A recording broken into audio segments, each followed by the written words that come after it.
Assalamualaikum warahmatullahi wabarakatuh. Waalaikumsalam warahmatullahi wabarakatuh. Alhamdulillah pada hari yang bahagia ini saya bernama Ibnu Abidin dan teman rekan saya Kak Anisatus Solehah. Pada hari ini kami akan berbincang-bincang tentang masalah mata kuliah ilmu mantik. Ya. Sebelum dimulakan tanya jawab ilmu mantik, marilah kita awali dengan membaca basmalah. Bismillahirrahmanirrahim. Baik, langsung saja untuk pertanyaan pertama yang akan saya sampaikan dan dijawab oleh Kak Anisatus Solehah. Apakah Kak Anisatus Solehah sudah siap? Siap. Baik, untuk pertanyaan pertama, sebutkan dan jelaskan lafaz yang tidak punya makna beserta contohnya. Jadi lafaz muhammal adalah kata yang tidak disepakati oleh ahli bahasa, tidak mempunyai arti. Contohnya kata I love you ini adalah lafal muhmal bagi orang Jawa. Bagi orang Jawa yang tidak paham dengan bahasa itu. Baik, pertanyaan kedua. Jelaskan lafaz yang mempunyai makna beserta contohnya. Jadi lafaz mustakmal, lafaz atau kata yang sudah disepakati oleh ahli bahasa menunjukkan arti. Contohnya itu, orang Inggris akan paham dengan makna dari kata love you atau aku mencintai kamu. Baik, pertanyaan ketiga. Sebutkan satu bagian lafaz murokab.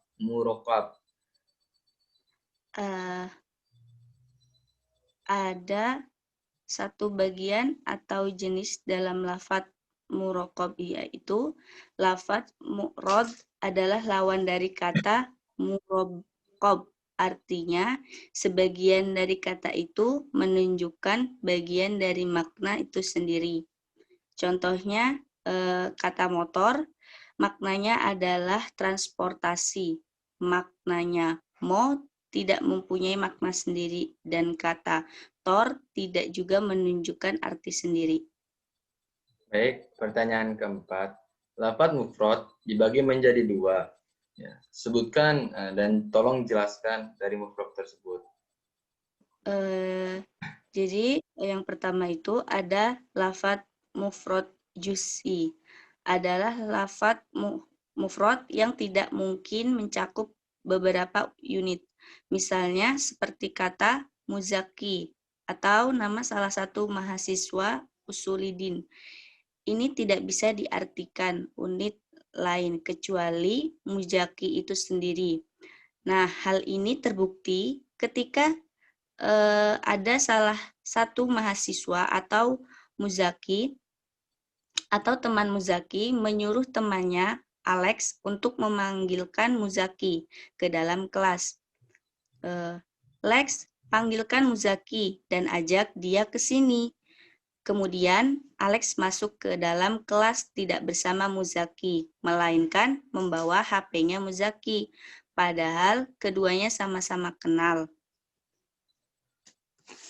dengan muzaki. Dari sini Alex haruslah disalahkan sebab kata muzaki tidak berarti lain dari muzaki itu sendiri, serta tidak bisa diartikan bagian dari muzaki. Nah, yang kedua itu ada lafaz mufrad kulli, abaikan, dari lafaz mufrad zu'i, yakni lafaz mufrad yang dapat mencakup beberapa unit arti yang menyatu. Artinya, jika lafaz ini dipikirkan lebih jauh, akan muncul beberapa unit atau cabang yang bermakna di dalamnya, seperti kata motor, padi, rokok, dan lain-lain. Untuk pertanyaan kelima, ada berapa jenis lafaz mudkhuli? Jelaskan secara singkat ya. Jadi lafaz mufrad kulli zati,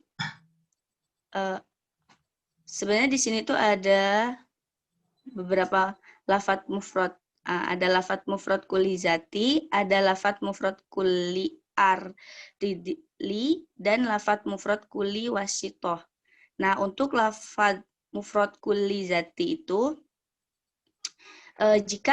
adalah jika arti dari sebuah kata kulli itu termaksud dalam hakikat juzinya secara melekat. Misalnya, kata ikan, buah, dan lain-lain. Kata buah mempunyai unit berupa kata rambutan, pisang, anggur, dan lain. Hakikat dari pisang adalah buah, rambutan adalah buah, anggur juga buah. Jadi ketiganya bisa disebut dengan buah. Nah, untuk lafadz mufrad kulli aridli adalah jika arti dari sebuah kata kulli itu bukan termaksud dalam hakikat juzinya secara melekat. Misalnya kata presiden, gubernur, dan lain sebagainya. Jika kata presiden ini dinisbatkan kepada Bapak Susilo Bambang Yudhoyono, maka hakikat kata presiden bukanlah SBY. Meskipun Pak SBY bisa disebut dengan presiden. Hal ini terbukti Pak SBY tidak bisa disebut presiden manakala sudah lengser dari istana negara atau pensiun. Nah, yang selanjutnya itu ada lafadz mufrad kulli wasitoh. Jadi ketika ada lafadz kulli yang bukan lafadz mufrad kulli zati atau lafadz mufrad kulli aridli, dengan kata lain, kulli wasitoh adalah lafadz kulli yang mempunyai dua nisbat yang hakikat.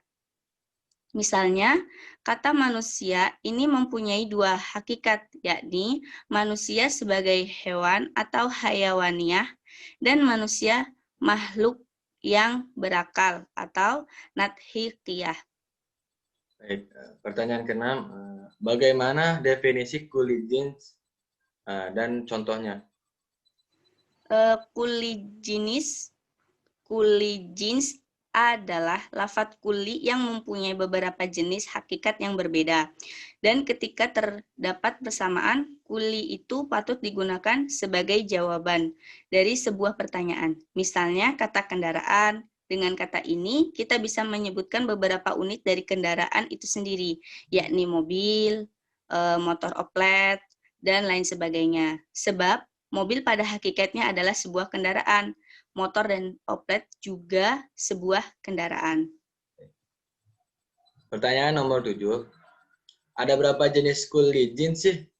Bisa disebutkan dan jelaskan. Jadi untuk jenis lafadz kulli jins itu terbagi menjadi dua, yaitu ada qorib dan ba'id. Untuk qorib adalah yang mana di bawahnya itu tidak ada jenis lagi. Yang ada hanyalah nau. Misalnya lafadz hewan. Di bawahnya tidak ada lagi jenis dari hewan, yang ada hanya naunya. Seperti manusia, kerbau, kera. Nah, untuk jenis ba'id adalah yang di awalnya itu masih ada jenis lagi, namun di atas jenis itu sudah tidak terdapat jenis lagi. Misalnya kata zauhar atau zat. Di atas kata zauhar tidak ada lagi jenisnya. Pertanyaan nomor 8. Lafadz kulli manakah yang terpenting digunakan dalam ilmu mantik ini? Jelas lafadz yang mempunyai makna dan arti setiap katanya, yaitu terdapat dalam lafadz murakkab karena kata itu dapat menunjukkan makna dari bagian makna rangkaian kata tersebut. Misalnya perpustakaan, Stein, mahasiswa Usuluddin, atau baru rajin, dan lain-lain. Baik, pertanyaan nomor 9. Jelaskan perbedaan kulli arad dan kulli nau beserta contohnya. Jadi untuk kulli arad adalah lafadz kullinya yang keluar dari hakikat zat, wujud benda, benda yang dapat dipersesuaikan dengan hakikat wujud itu. Di samping itu juga dapat disesuaikan dengan yang lain. Contohnya, kata bernafas. Bagi manusia bernafas jelas bukan hakikat dari definisi manusia, sebab hakikat manusia adalah hewan yang dapat berpikir dan bukan hewan yang bisa bernafas.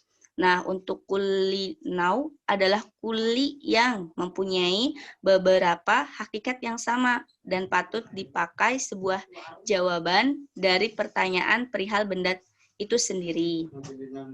Contohnya, perkataan manusia ini mempunyai beberapa hakikat yang sesuai, yakni ngetem, bejo, suratmi, dan lain-lain, yang semuanya mempunyai hakikat yang sama, yakni hewan yang berakal.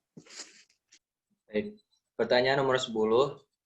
Jelaskan definisi kulikos serta contohnya.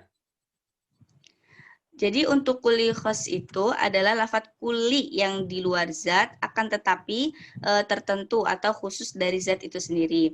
Nah, seperti kata tertawa bagi manusia adalah hakikat di luar manusia. Namun, tertawa adalah perkara yang harus dimiliki oleh manusia, karena selain manusia tidak bisa tertawa. Baik, pertanyaan nomor 11. Apa sih keutamaan dari ilmu mantik ini? Jadi ilmu mantik itu mengguli yang lain, sebab ilmu ini mempunyai kemanfaatan yang umum. Lalu nomor pertanyaan 12. Apa itu tasawur dan tasdik? Tasawur adalah memahami makna sebuah kalimat tanpa dihubungkan dengan kalimat lain atau berupa gambar. Untuk tasdik adalah memahami makna hasil gabungan kalimat dengan kalimat lain atau dapat menghasilkan hukum. Baik, pertanyaan nomor 13. Jelaskan klasifikasi pembagian ahli ilmu. Pembagian ahli ilmu itu dibagi menjadi 3, yaitu ada mubtadi atau pemula, belum mempunyai kemampuan mencontohkan masalah. Nah, untuk yang kedua, mutawasit atau pertengahan, mempunyai kemampuan mencontohkan masalah. Untuk yang terakhir itu ada muntahin atau puncak, mempunyai kemampuan mencontohkan masalah dan mampu menunjukkan dalil-dalil. Pertanyaan nomor 14. Apa perbedaan antara juz'i dan kulli beserta contohnya? Jadi juz'i adalah lafadz yang tidak masuk suatu yang lain. Contohnya di mana Jakarta. Nah, kalau untuk kuli kuli adalah lafadz yang bisa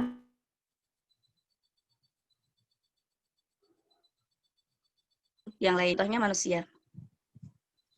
Pertanyaan nomor 15. Sebutkan 4 macam lafadz mufrad. Yang pertama itu adalah lafadz yang tidak punya bagian. Contohnya alif, ba. Untuk lafadz mufrad yang memiliki bagian dan bagian tersebut menunjukkan bagian dari makna yang dimaksud.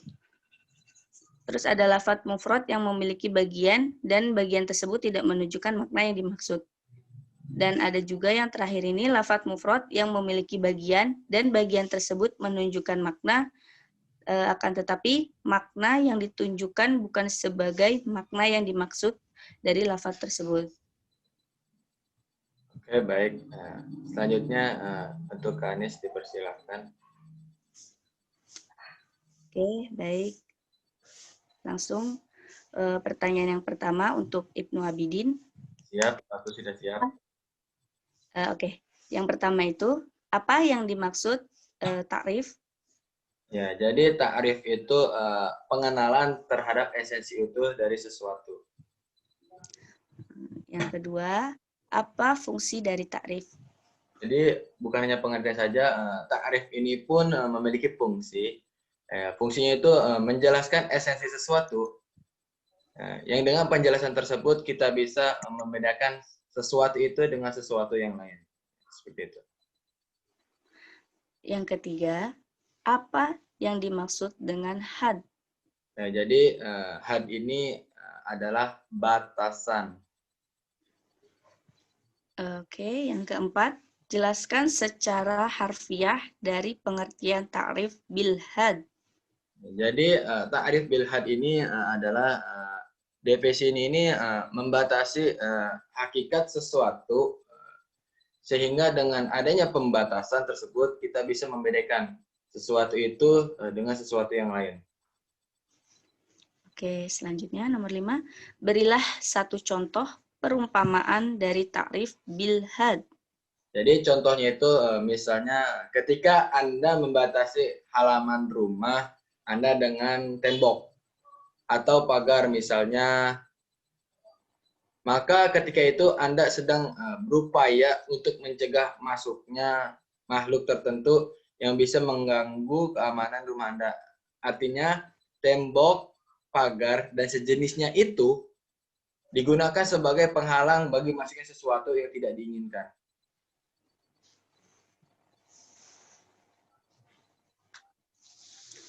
Oke, selanjutnya.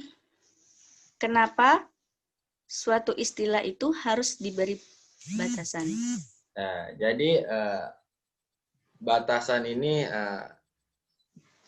secara sederhananya karena kalau tidak dibatasi orang akan berbicara seenaknya dan itulah yang selama ini menjadi biang kerusuhan karena tidak ada batasan. Oke, selanjutnya nomor 7. Sebutkan macam-macam takrif bil had. Jadi takrif bil had ini ada dua. Yang pertama ada had tam dan had taqis. Oke. Yang nomor 8.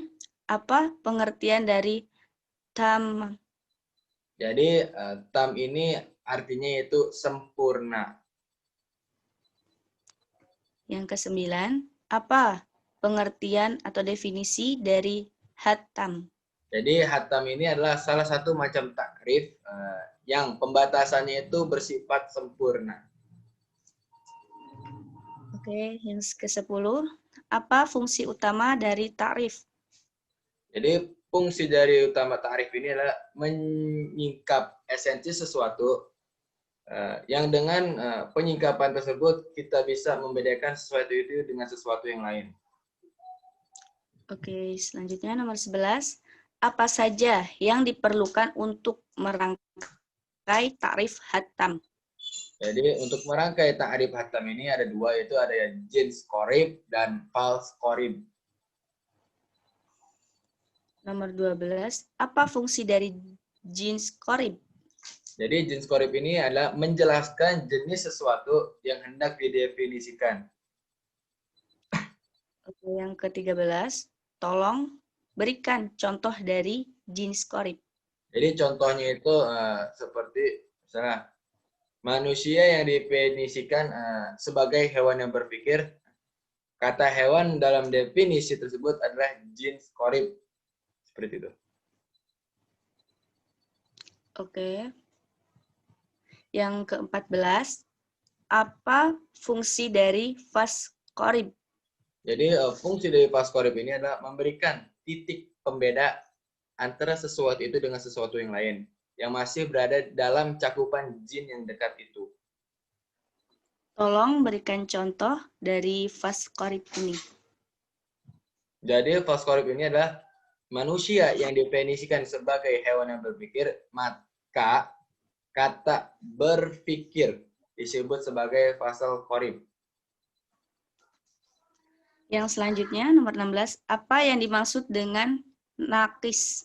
Ya, jadi nakis ini adalah kurang ataunya tidak sempurna. Oke, yang ke-17. Apa yang dimaksud dengan had nakis?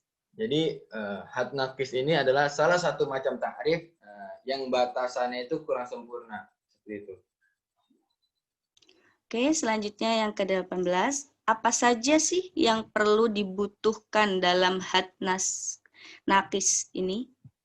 Jadi yang diperlukan dalam had nakis ini yang pertama itu ada jin ba'id dan fas qorib atau menggunakan fasal qorib saja itu. Oke, selanjutnya yang ke-19. Tolong berikan contoh jis ba'id.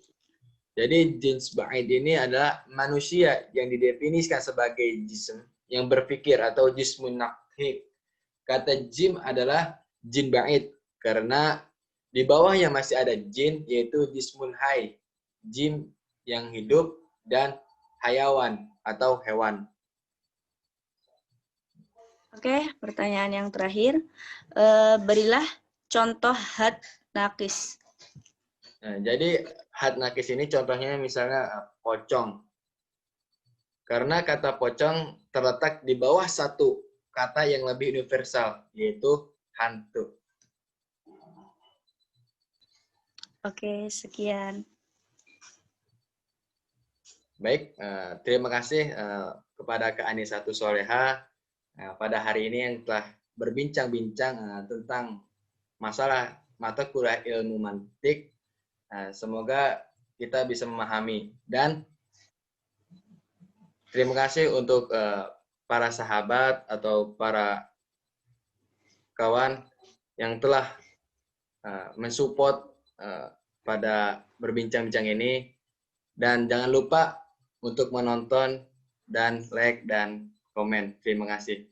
Mari kita akhiri dengan membaca hamdalah. Alhamdulillahirabbil alamin. Waalaikumsalam warahmatullahi wabarakatuh.